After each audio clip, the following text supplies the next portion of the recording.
it's a fantasy show. One of my favorite things to do after seeing any movie, when I was a kid was to go home, get on the basement floor and play with the toys from that movie and imagine other adventures that those characters could go on. And that to me is what if in a nutshell. We get to imagine new adventures and kind of and take the characters we know and see what they would do in wildly different circumstances.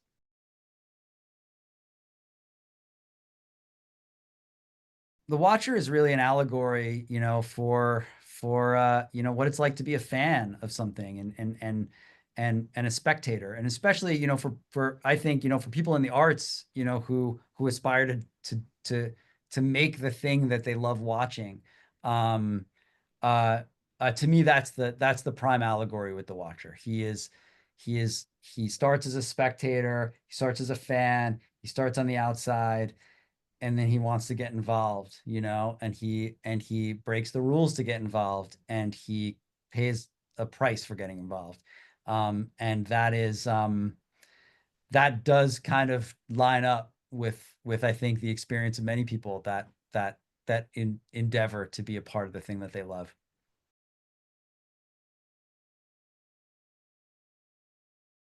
Marvel is a a brand, a story that can hold many different ideas at once. It's not staunchly stuck in a genre or a tone, and it's not always comedic, and it's not always dramatic.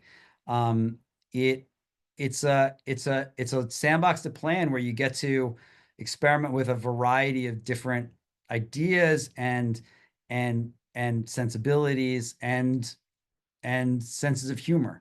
There are very comedic episodes this season. There are very dramatic episodes this season. Just like the films and the television shows that came before What If.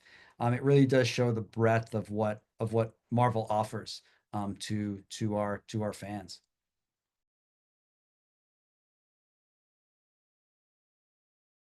I think there's some really fun surprises this season with actors who come back to reprise their roles.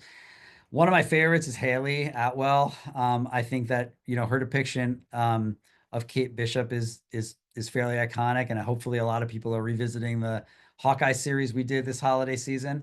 But seeing her as Shang-Chi's partner in the Wild West is a particular highlight for me.